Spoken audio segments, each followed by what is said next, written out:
Hello baseball fans, Steve here. This is a first of a few videos that I think I'm going to try to record in the next couple of days. I have a couple of unboxing videos, as you can see by the boxes in the back.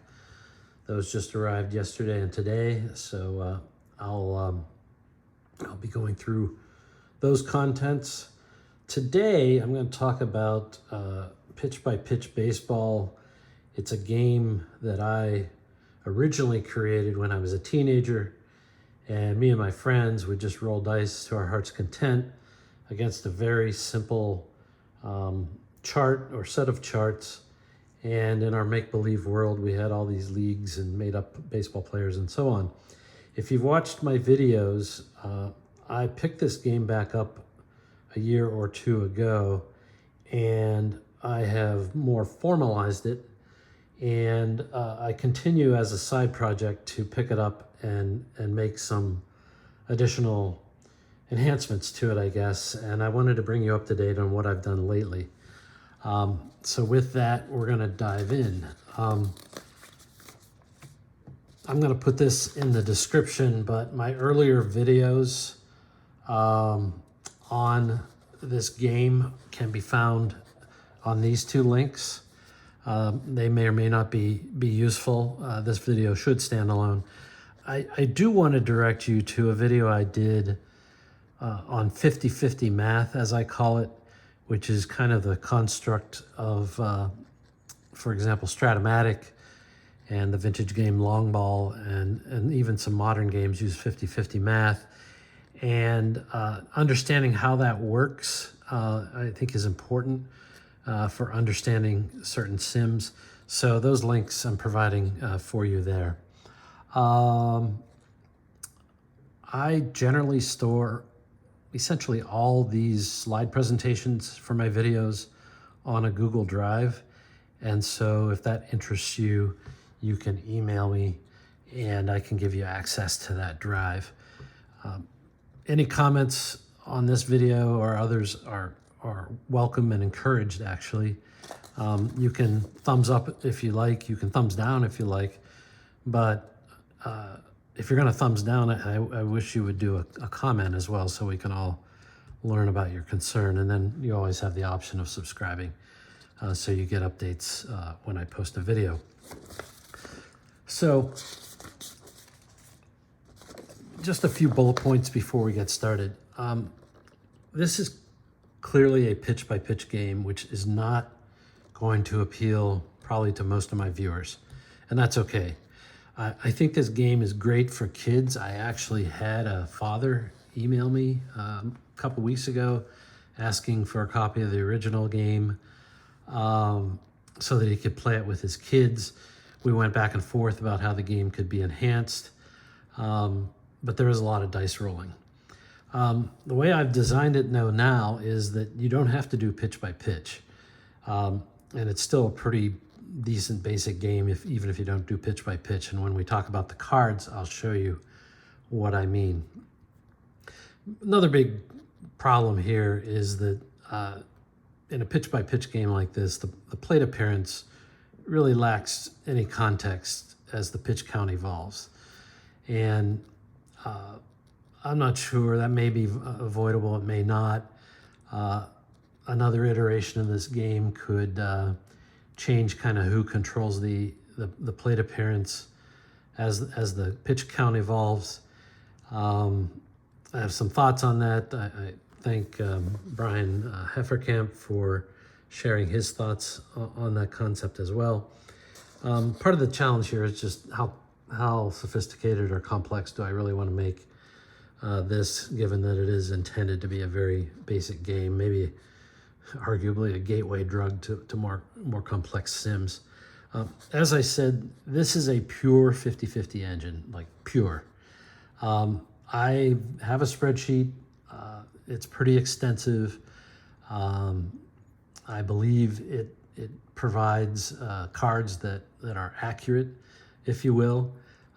It's not as easy as it looks to do that, and it was more complicated here because, as you'll see, there's two different sets of charts embedded on one player card. As we all know, 50/50 engines don't handle outliers very well. And I've got a clock image here, but it takes me probably, maybe on a good day, 10 minutes to do a card. Maybe 15, we'll see. I think it's probably, once the spreadsheet's all done, it'll be maybe 10 minutes a card, and I could probably go faster if I wanted to run the risk of making maybe a mistake here or there.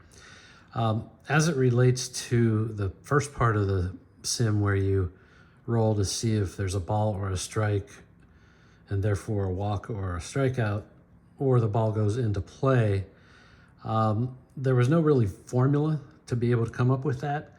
And so I have a spreadsheet that runs several thousand simulations of plate appearances, and I just trial and error the mix of balls, strikes, foul balls, and balls in play results until it produces something that resembles what happened in real life, and again, in the context of the 50/50 engine. This game is really designed around 2d6 dice, not counting the pitcher-batter decider die that gives you the 50/50 result. And so there is some challenge with getting these cards to be as precise as you might want to be. But it's probably precise enough for the type of game that it is. As I was building these new cards, I did add a few features that could be valuable. If you want something a little more sophisticated. So I'll show you on the cards, but for the outs, I now have several different out types, as well as for the hits. I've got several different hit types as well, and I use the Sports Illustrated baseball construct because I have a separate spreadsheet on that, and I imported some of that logic over here. There is base stealing now, and the players will have a jump rating and a stolen base success rating, and the catchers will have an arm rating. I do have some manager decisions as it relates to advancing the extra base. Again, these are the Sports Illustrated codes. I don't have a throwing arm in this game for the outfielders, but I do have running speed. And I think for this game, that's probably good enough. And so that's kind of the context. Before I show you the cards and before I show a sample of how you play the game, I found this yesterday. I'm going to try to hold it up to the screen. And you can pause if you want. But it talks about the odds of the batter getting on base after every pitch. So it starts out at 31%, which I think should be kind of considered to be an average on-base percentage, 310, I assume. And then it ends at the bottom with either you have 0% chance of getting on if you struck out, and you have 100% chance, well, I guess it's more than 0% if the catcher drops the ball, but you have 100% chance of getting on if there's a walk. And then you have everything in between. So, once you go 0-2 as a batter, you've greatly limited your chances of getting on in terms of 20%. But if it's a 3-0 count, which much favors the batter, that's 72% chance of getting on. Part of that's because you can get a walk with the next pitch. If there's a strike, then your chances of getting on decline by 14%, but it's still 58%. So this was interesting. It just randomly came up in one of my feeds somewhere, and since I was recording this video, I thought I would pass it along. So let's talk about the cards. I'm going to assume you haven't seen any of these before, but here we have a sample batter card, Boog Powell, first baseman for the 71 Orioles. And so this left grid is 6x6, of course, for the 2d6. And I have blue or dark and then white for the dice. So blue is the column and the white is the row. And you just roll, and you roll until either there's a walk, a strikeout, or the ball goes in play. Once the ball goes in play, you roll one more time, usually one, and it will tell you the result, whether it's a hit or an out, and what type of each it might be. Now, I mentioned precision before, and in order to get the precision reasonably close to what it should be, usually the 6-6 cell will require one more d6 roll to resolve the final result. And it's usually just a question of what type of hit it's going to be. And so, it's refined in that sense. One of the things you'll see on these cards is that I have a full line of statistics. And one of the statistics, well, instead of the actual strikeout number, I actually have strikeout percent, which I think is useful to understand what kind of batter it is in terms of making contact. And then I have what I call net walk percent, which is the walks minus intentional walks. And that gives you a bit of a flavor for what kind of batter you have. And that type of data is actually indirectly what influences what this chart looks like up here. Now, I said you don't have to play this game pitch by pitch, and you don't. If you really don't want to play pitch by pitch, or even if you only want to play pitch by pitch in certain key situations, you can just roll the two d6 dice, read the dark one first, and then based on the outcome, you can go directly to a walk, a strikeout, or putting the ball in play. One of the interesting statistics I put on here, and this kind of relates to the FIP video I did recently, or the DIPS video, is once the ball is in play, this tells you what the guy's batting average was. And often that will hover around 290 or 300, but for individual batters, it can vary a lot. Now, just so you know, this, if you did the math on this 6x6 grid, it wouldn't come out to 252, because this grid, again, with the 50-50 math, is prepared in context of the league average pitcher as well. So there's all that math going on in the spreadsheet behind the scene. As I said, there's a stolen base attempt, and since he only stole one base and probably didn't attempt too many, he's rarely going to get the so-called jump, and even when he does, his success rate is not that good. And then he's a medium speed runner, but then you had Paul Blair, one of the outfielders. He was a very fast runner, and he does have a reasonable jump approach. Still not a great stolen base percent success, but he did steal 14 bases over the course of a season. He played 141 games.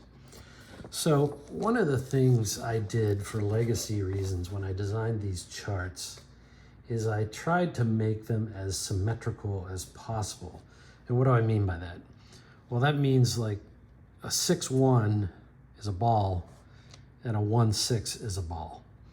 And in the original game, that kind of was a useful construct. And the same thing here for the outs.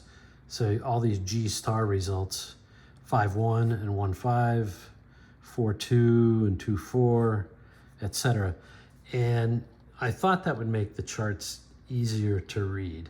And the other thing I did here, of course, is I tried to keep the hits down here in this corner and the outs up here in this corner, including the double plays being the ones that I complete first. That's another point. This game actually customizes for pitchers and batters the likelihood that you're going to induce or hit into a double play. So that's built in as well. And I see I have a stray number here that I need to fix. So I've completed almost the entirety of the Orioles team and most of the 1971 Pirates team. And so I've got the template set up for 16 batters right now, and I'll probably have 12 pitchers.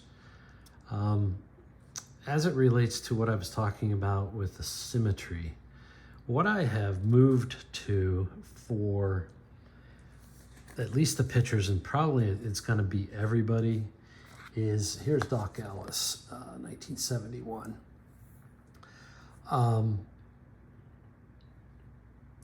I've gone to a column format, so the walks are going to be to the left. So I think this is just going to be easier to read, and for the speed of play, that the walks are going to be concentrated on the left, the strikes and the foul balls are going to be concentrated in the middle, and the balls in play are going to be concentrated over here, kind of in the 5 and 6 column. And so I think, assuming I put the finishing touches on this game or on this particular set of cards, I think essentially all the cards are going to have this matrix be formatted in this way. I have a mix right now, and so you'll see that when we do some sample at-bats here in a minute. A couple other things I played with. So for the Orioles, I used one of the 16 batter situations to do a pitcher hitting card, a generic one, which encompasses all the pitcher batting for the Orioles that year. It's not the best solution for this game. I think it works. Although I did toy around, I'm going to have to use this spot for somebody I missed, but I did toy around with Jim Palmer and gave him his own pitcher batting card, mainly because he batted almost 200, whereas I think the pitchers batted only 145. It's arguable, though, whether 116 plate appearances is a large enough sample size to warrant his own special card, but I kind of did that for illustrative purposes. And you can see over here, again, this is 50-50 math, but you can see over here, he only had one extra base hit, and so the only way he's going to get an extra base hit is off the pitcher card. So that leads us to the gameplay itself and how to implement this 50-50 dynamic. So let's go back to Doc Ellis and Boog Powell. I'll try to keep this on screen. I know I'm not the best at the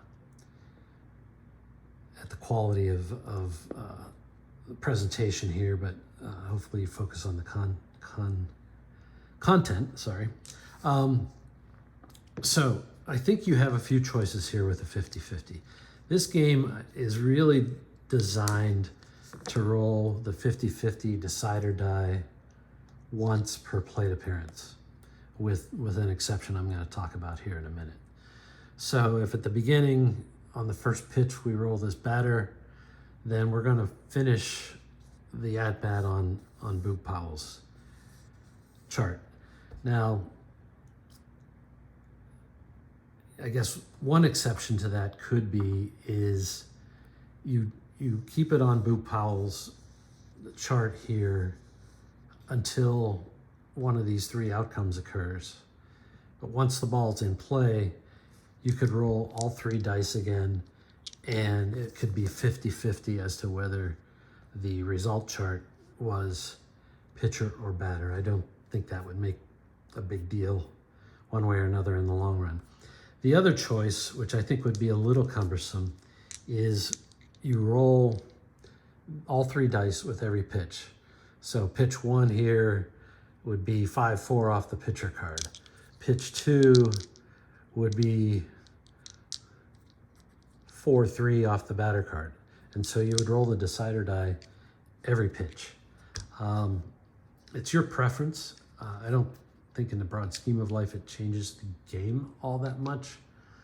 One thing I was toying with, as I said before, is depending on the count, you could determine whether it's the pitcher card or the batter card that gets, gets checked, or if it's an even count, maybe you re-roll the decider die again. I don't know. I think there's a lot of flexibility there. That's really the game and the way it currently stands. I will probably go ahead and finish off these teams in this current format and probably adjust these upper left matrices here to look more like this. But beyond that, that's probably where this game is gonna land for a bit. Now, if you want to bear with me, I'll try to show you how a sample scrimmage might go. Oh, I did want to mention one more thing. I mentioned the 50-50 aspect of this. There are two guys on the Pirates where this really kind of shows up. And so here you had Willie Stargell. He struck out a lot, much higher than the league average, and he walked higher than the league average. And so a lot of his results on his own, if we're involving his own chart, a lot of the results are going to be walks or strikeouts, and a few in play. Once it gets in play, though, ignoring 50-50 math, he had a 328 batting average for balls in play. And then when you take into account 50-50 math, his hits kind of dominate the result chart when it falls on him. And similarly, he led the league in home runs that year. And so more than anybody I've seen, he's got 10, 11 pure home run results once you get to this matrix. But it's all, again, all the 50-50 math. It looks odd, but the math should be right.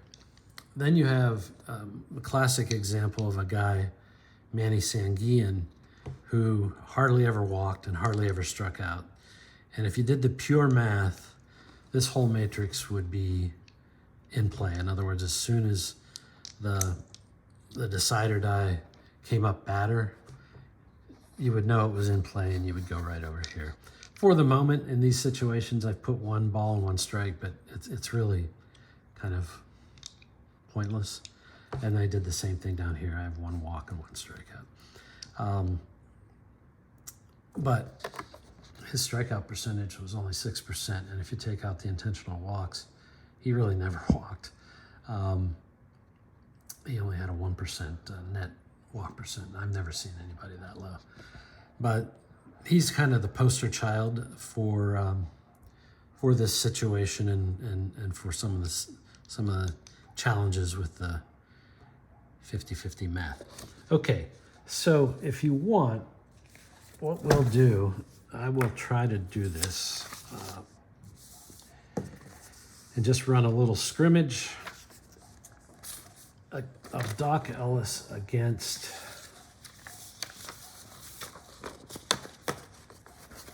the 71 Orioles. And bear with me, I didn't cut out these cards individually. But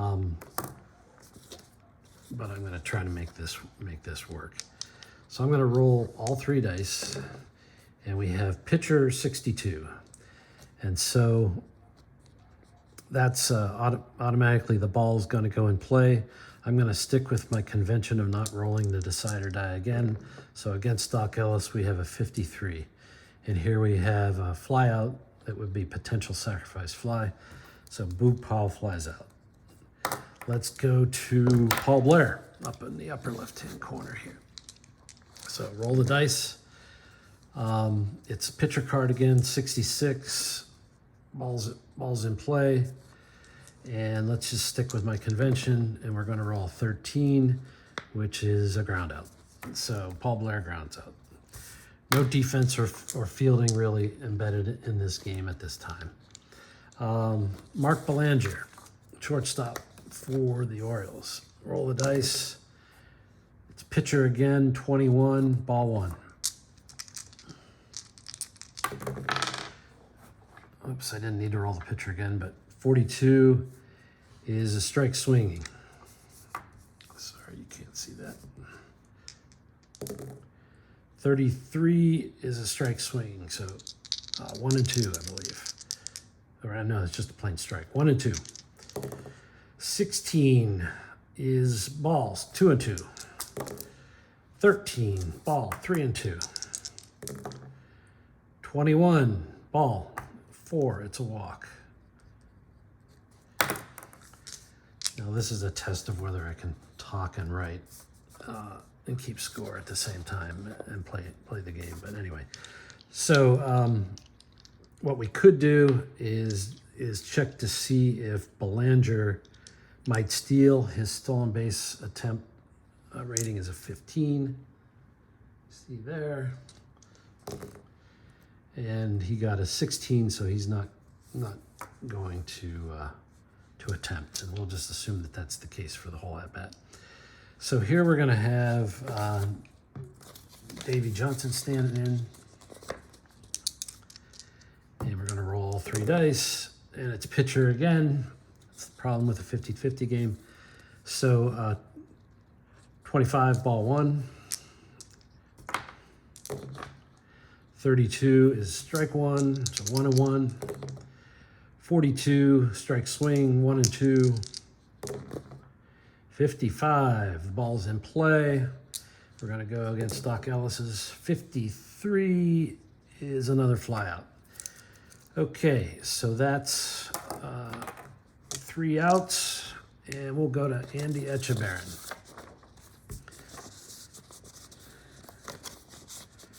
All right, we roll all 3 dice this time. Pitcher again, 46. Foul ball, strike 1. 42, strike 2, swinging.